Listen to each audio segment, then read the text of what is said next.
In a world crying out for Thunderdome.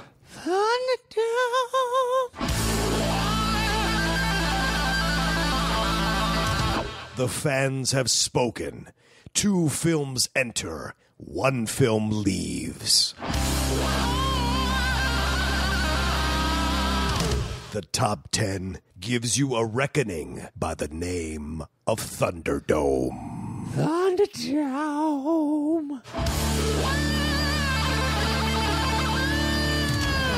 Brought to you by the Schmoes Know Network. Take it away, boys.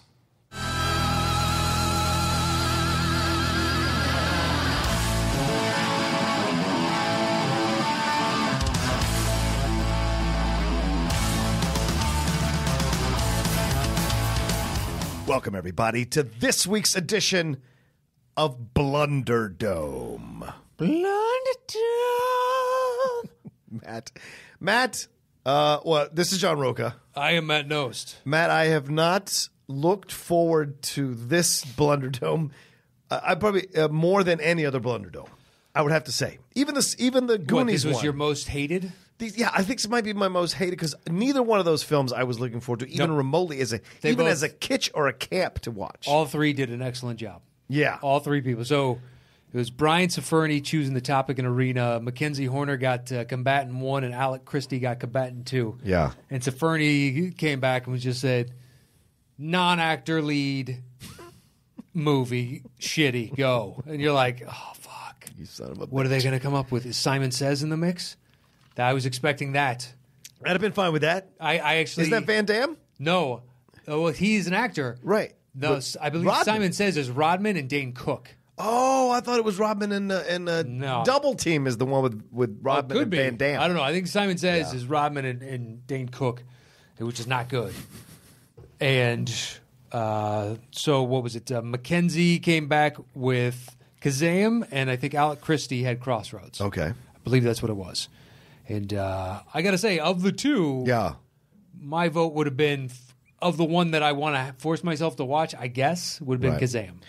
Well, I could have made it through Crossroads because it's got Zoe Saldana in it, as well I as didn't know Britney that. Spears and the girl from what's the movie with Terrence Howard, Hustle and Flow. Yeah, I know who you're The talking white about. actress. I don't know her name. Like, I can't she's remember also her on name. Orange is the New Black. Yes. Yeah. So I could have at least powered through that film with those 3, but this, man, Kazaam won, and dude, this was painful. To get through. So to the 3 of you, I love Safferny splitting the atom. Yeah. Because usually it's just a blanket one. There's nothing wrong with that. We did it ourselves. We never split the atom on a Thunderdome topic like this where it's Blunderdome non-actor in the lead. Just like, wow, you're getting very specific in this. And you're narrowing it down to some very shit movies. Yeah. And Mackenzie came back with Space Jam, which... I immediately nixed that. Yeah, you know. And I told you in private, had that one... we both would have forfeited and said, fuck you guys, we're not going to shit on this movie. No. We're only going to talk about the positives. Yeah. You guys lost. Yeah. There's where we outvoted you. You got blundered. Exactly. So suck it. And then he came back with, okay, fine, My Giant, but that's not an actor. That's a non-actor, but he's third banana. Yeah, he's not the lead. Murasan is not the lead. Right. So then that's when he came back, I believe, with Kazaam. It's just fucking terrible. I mean, this film is horrible. Paul Michael Glazer directed it, who was one of the Starsky and Hutch guys. I can't remember which. He did the reboot of Starsky and Hutch. Did he direct it? He was in it. Okay. I thought he might have. Yeah, I don't think he directed it. Okay. I know he was in it because at the end him and David Soul roll up to give the car to Woody and Ben Stiller. Okay. I'm not Woody. I'm sorry. I've never Owen seen Wilson. the movie. Oh, you never have? No. It's not bad, dude. It's not bad. It's not great, but it's not bad. Whereas with Farrell, I'm willing to go down all the different wigs and characters. Yeah. Ben Stiller, I'm not. You're not. He never hit me that way. Interesting. Okay. Yeah, I like him when I like him, and then I tune him out there. Like Zoolander, I've never understood the love of that movie. Me either, man. I do not get why people love that movie. And people, like, when the second one was coming out, and they're all going banana times. Yeah. And you're like, really? Yeah. I thought the first one had, like, 2 good jokes, maybe. Yeah. Me too. It felt like just a lot of Hollywood jerking each other off. Yeah. As cameos and shit piled up. I only liked it when they were setting themselves on fire at the gas station. I thought that was funny. And then when he throws the computer and says, I can't find the files in the computer. Those are the only 2 funny moments for me in the whole movie. So I hear you. Yeah, some of the Will Ferrell Mugabe stuff was okay. Yeah. But I liked it better in the second film. Okay, I didn't and see Kristen it. Wiig too. I couldn't sit through. The first one, I don't think I've ever seen fully through after the first time I saw it. Oh wow! I've only seen where they're all in the Jeep together. Yeah. Or where like just certain very specific. Yeah, that leads to the scene you're talking about. Right. But never gone back to rewatch. Kazaam, I can safely say I will never see this again. Oh, Jesus Christ, man! Because now that we've done it, it can never be in the running again. One. This makes me question whether we should keep doing Blunderdome. I'll be honest with you. Well, it's up to them. It's up to them. Yeah. It's tough. I wouldn't mind a Thunderdome now. We've had like 3 out of the past 4 weeks have been blunders. Yeah, this is really tough. And I don't mind like bad, but I want bad movies that are enjoyable to watch. When we did blunders before, we chose them. Well, yeah, we chose them, so we knew what we were willing to tolerate, and we knew it was a bad film. Right. So I don't mind shitting on this because I enjoy the shittiness of it. So let's shit on it. Right. Whereas these people are guessing, or not guessing, but they're making their choices. Yeah. Which are terrible choices. Yeah, they are, and spot on. Yeah. These are 2 excellent, terrible non-actors in a lead films. You did excellent, all 3 of you. It's such a weird, convoluted film. The kid is being bullied, right, and then discovers the genie. The genie's in a boombox. In a boombox. And he kicks the boombox when he's under like a bunch of cardboard and stuff because he fell through 3 floors. 3 floors. The kid's dead. Of a walk-up, in New York City. That's been rotted out, and he lands on... just happens to be enough debris in the basement of this place that's not infested with rats. Right. How is that possible? Or homeless man shit. Yeah. And spiders. Right. And whatever the fuck else is potentially living down there. Yeah. No, that's all utterly fine. It's, the weird thing is, so some of Shaq's acting is not awful. Okay.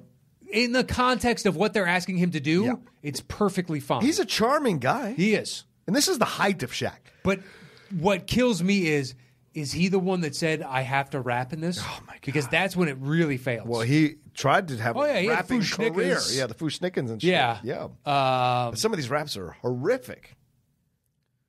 Euphrates? He tried to rhyme Euphrates, man. Yeah, we get introduced to the character and it's some weird 90s Nipsey Russell. Everything rhymes. It doesn't Great make reference. any sense. Great reference. It is, but that's Nipsey Russell just rhymed. Or it's the dude whoever did that in Car Wash. Yeah. Or whoever did it like 70s films and they became talking head staples on the $20,000 pyramid and shit like that later on. It's just like, Nipsey was great on those shows. Yeah, exactly. Why is this guy famous? I don't know. He rhymes stuff. Okay. Nipsey's great. And that's what Shaq does. But the rapping, like, when the 2 of them rap together.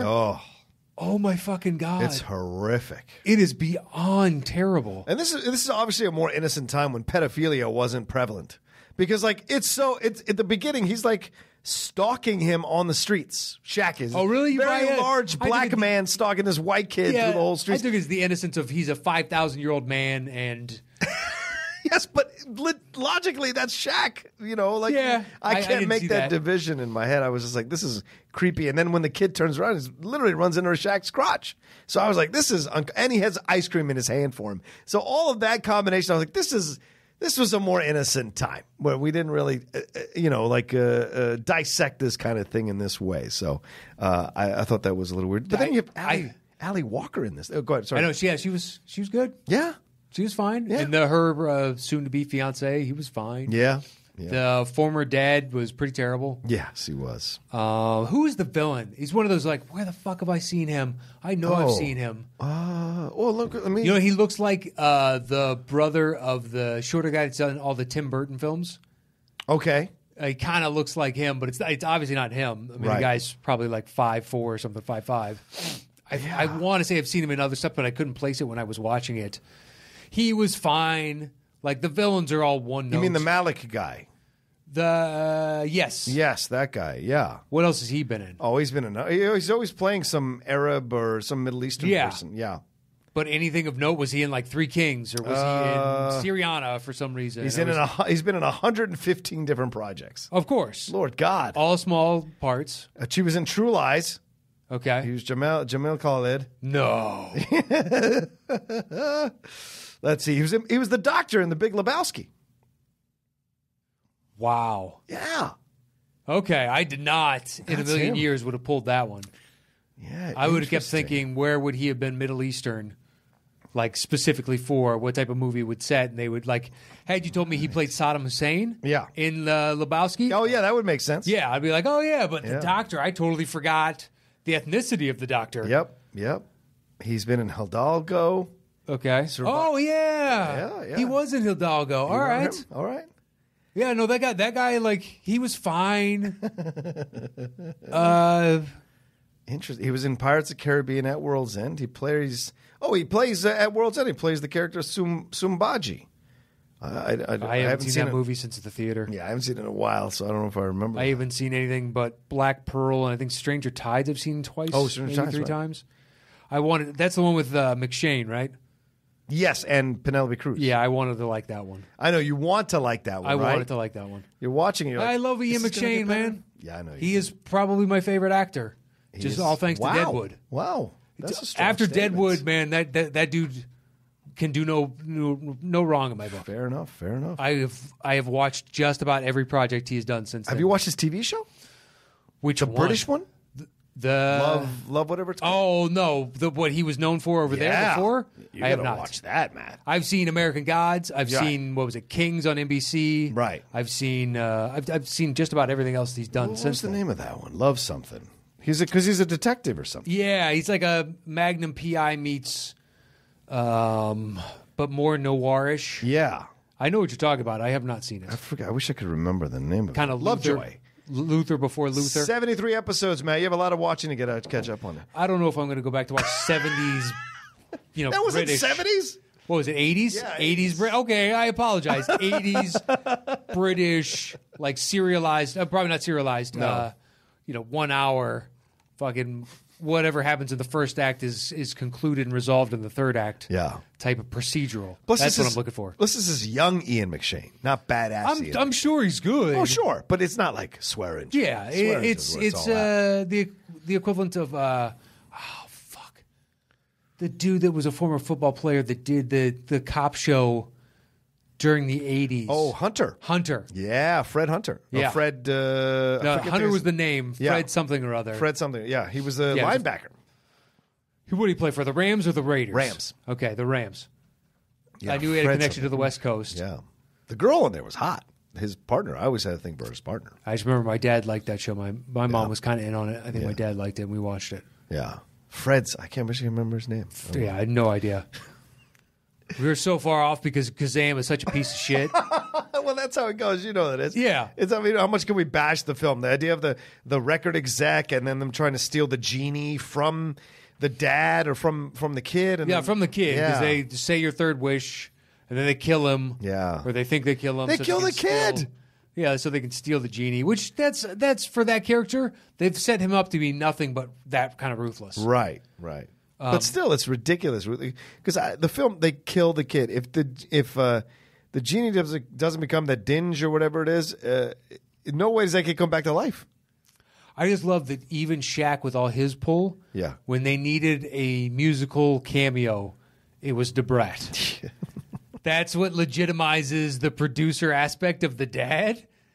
And he brings her in, and it's like, oh, the brat, and she's hugging a few people. It's like, hey, Johnny, come here. I want you to meet the brat. And like talking to associates, and he's like, really, we're treating her like she's Nicki Minaj or something like that. Like the brat had what, one song? Yeah, like she was around a lot. Yeah, but I don't remember ever being fucking psyched for the brat. Obviously, wasn't exactly making music for me, but I was listening to. Yeah. Sure. That in that era, I was listening to hip hop and rap and stuff like that, and Debrat to me was always like, nah. Yeah, I understand why there's a market for this, but she's not like MC Light. I had more affinity for her. Or Latifah.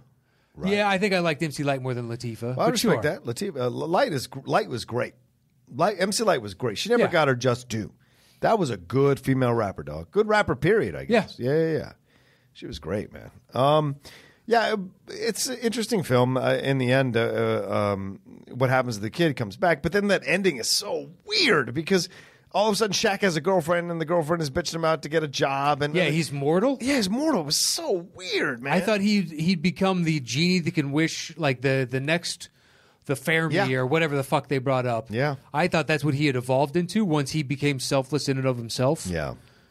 that he had now gone to like a Hinduistic higher plane type of thing. You've transcended this body and left the mortal coil and become something greater than yourself. Nope. But he just became a dude. Yeah. A dude being bitched at by his girlfriend. You got to get a I haven't had a job in 5,000 years. So does that mean you were a person before this and became a genie? Yeah, it's weird. Yes, he was. That's what the rap's about with him and his... I wasn't paying attention. I didn't mind him being a genie around it. It's when it got into the rapping, and I'm like, I just started thinking of whose ego needed to be stroked, or was it producers going, dude's got a rap album out, this could be a good hook for our movie. It had to be Shaq's people, though. If you want me in this, the genie needs to rap. It's his Elvis moment. It's his Elvis moment. You got to the busboy's got to sing? Yeah. we'll give you the movie, but you got to sing. You got to do some songs. Have you ever seen the clip of...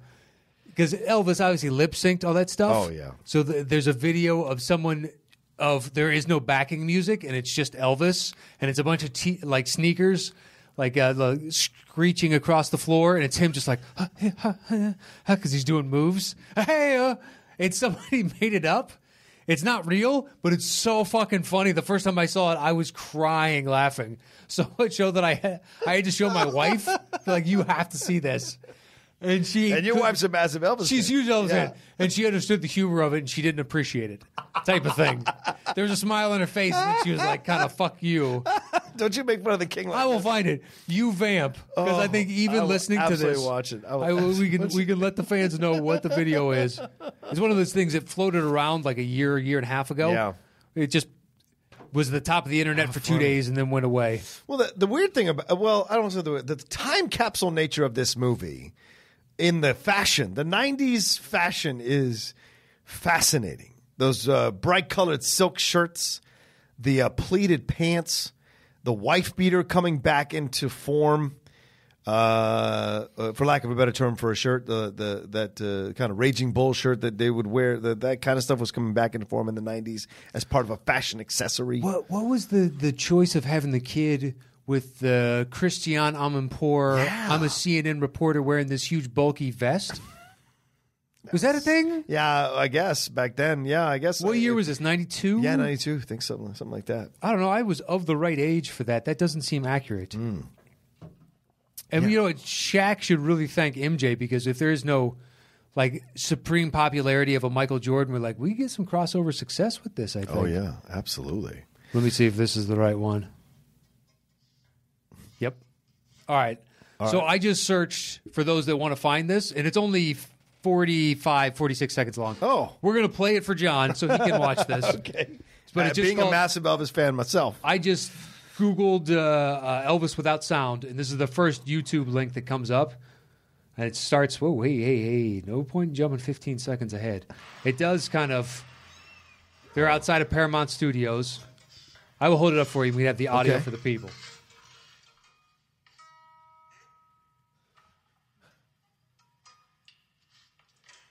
This is real? No. Oh. So he's made this.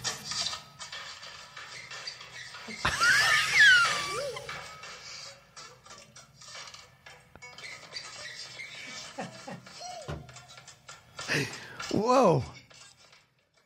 But these are actual performances by him, but the sounds are added in. So because that's brilliant. Because he lip syncs of course. all these pre-taped shit. Yeah. This is the actual sound in studio. I saw that. That's fucking brilliant. That is too fun. Just you can see her sneakers, because none of that is mic'd up. Right. It's all this just ridiculous. There's all a bunch of cameras and there's dancers, and so this is just him on blue suede shoes. Hi, hey, ha. I wonder if there's one of from Las Vegas, Viva Las Vegas, because they have that big dance scene with him and I bet you there is. And the popularity of this, I wonder how many views it has. Almost 5 million views. I'm sure they made 5 million. Jesus, 4.763. Good God. Yeah, without a doubt. I can look up, see if there's any others. It's got to go viral. This world. There's also, there's the Dancing in the Streets. Have you ever seen that? You never seen that one? That one with David Bowie. Yeah, David Bowie, and Mick Jagger. The actual dancing, but that's just uncomfortable as hell to watch. Oh, it's so good though. Because the film is so the video is so itself. uncomfortable. But then you take it away but and you make this little... it's just the guys singing off and they're jumping and they're like, Ska, hey. Oh, man. I've gone down numerous wormholes. I've rewatched those a couple times a piece. I find that shit so funny. It's brilliant. Whereas, like, the bad lip reading, I don't find that as funny as I used to. Yeah. Like, initially... Initially, it was great. Right. But And then now- it's then trying to impress each other now. Yeah, well, now it's like a cottage industry for that one, the original. Yeah. I saw one for the NBA playoffs. I saw, you see one for yeah. every political, like, State of the Union address and this. Yeah. And for the NFL playoffs and anything that's going to be large enough. Yeah. How the fuck did we get off on this? You did. You brought it up, this idea of Yeah, Elvis. it was just the Elvis, but was it from the rapping? Yeah, maybe from the... Yeah, because the best... I said, like, how they would put Elvis in movies, he had to sing the songs. Oh, yeah. Whereas, like, Shaq has to rap in these at this time, I think. It's the rapping every time. Oh, yeah, the rap's so that would take me right back out of it. Mm-hmm. Plus, the kid is so fucking smug. Do you know who the kid is? Remember, he's from Bronx Tale. That's what I'm saying, yeah. But he was in Veronica Mars. Now never he's watched got that this, show. like, gangster kind of look I to looked him up. Yeah. Yeah, he's got neck tattoos, and he's got two, like, they're not teardrops, but they're close to teardrops. Yeah. And I don't know. I feel bad because I'm sitting there watching it, judging him. Yeah. As He's an bad in the adult. movie, yeah. He is. Yeah. But it more so looked like, because this is post Bronx Tale, so he went back to regular school, and he was the king shit. Right. And now his next project after that, I don't know if that's what it is in the timeline, but now he gets to lord it over his friends. Oh, I'm making a movie with Shaq. Yeah. And they're all blown away. Like, he just seems so cocky. And knowing that this thing comes out as the biggest piece of shit. Yeah. Just like, man, had you been as endearing as you were in Bronx Tale, I maybe would like this movie 10% more. Right. But you seem so full of yourself, and it's impossible not to be. Yeah, I guess at the time. Since you're a kid. Yeah. How do you not? Yeah. You're playing the cocky New York brash. Right. Fuck you, all right? I'm fucking 10, but I'm walking over here like this Ratso Rizzo is a little kid. Or that's not from Midnight Cowboy. That is. Is it Ratso Rizzo? Yeah, it's Ratso Rizzo. I'm walking here, yeah. Yeah. I knew that, but I thought the Rizzo last part wasn't his last name. No, it is. Remember that yeah. for the schmo whenever it comes up. Okay. Well, for some reason, it was like, oh, shit. Well, then what was the Grease Rizzo? What was wasn't there a Rizzo-esque character? I've never seen that movie all the way through. You never. Well, he is greasy. He's got his hair Grease. greased back in the whole movie. Yeah. Yeah. But I'm saying in the movie Grease, is there not a character with a Rizzo-like name? Yes, that is Rizzo. It's it's Stalker Channing.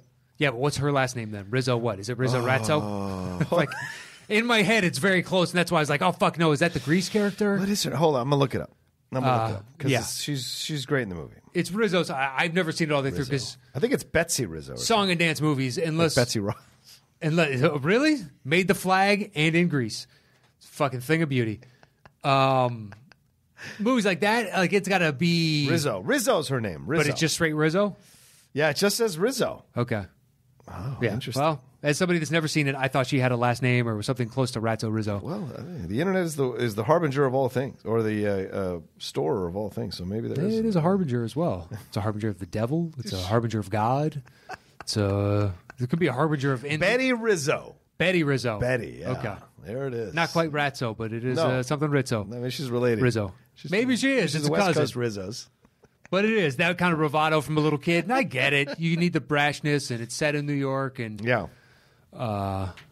it's fucking. But I also think it's that '90s time where everything's all about you. Do you know what I'm saying? Where you make everything about because Don't you like think the '80s were more about that than what they 80s was about me. Is Yeah, the me generation? me. '90s is about making it about yourself. Everything's about you. Like you talking yourself up and being big and being swaggery. When in the '80s, it was more about like how much can I get? What can I get? You know, and in the '90s, it's more like, oh, look at all I got. Look at all I got. Like, envy me, that kind of thing. I think that's the mindset that changed into I don't know the 90s. if I've ever viewed the '90s like that. Well, I mean, all those NBA guys getting those high-ass contracts for not doing a fucking thing, that's all that about them. It's essentially that. Yeah, but I mean, that was a very small window of time.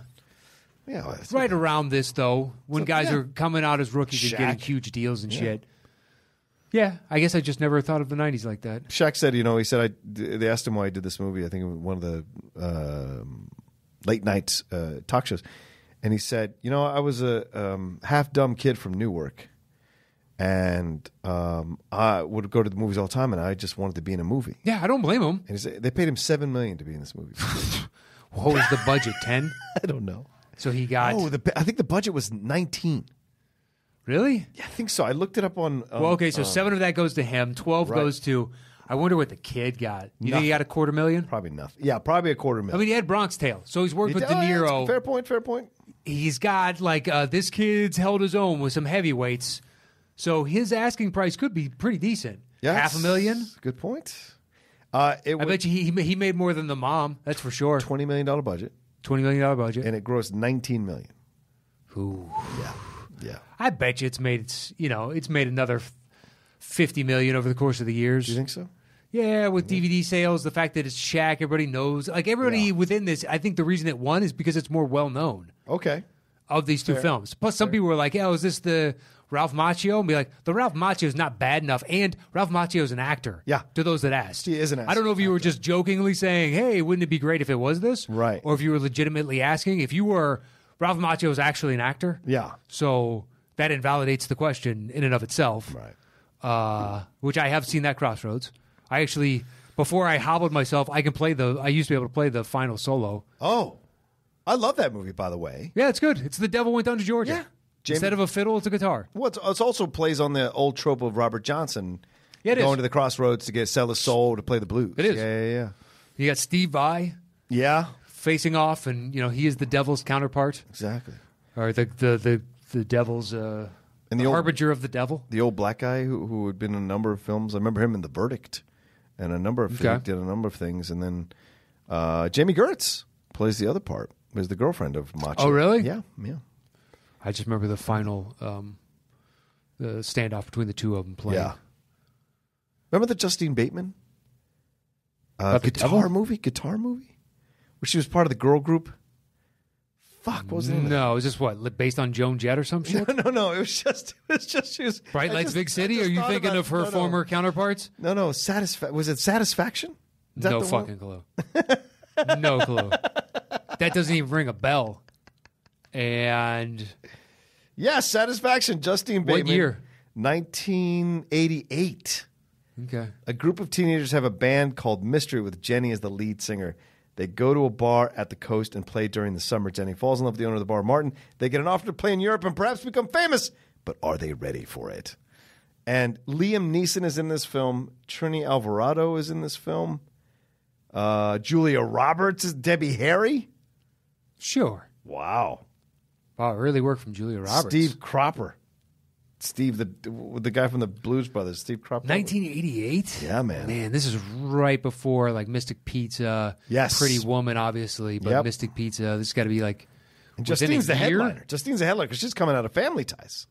Oh, yeah, without a doubt. She's the headliner. I mean, it's, at that time in the world, basically, there's only 3 channels on TV. There is cable. I had cable at that point. But if you were on a sitcom, you were a nationally known individual. Oh, yeah.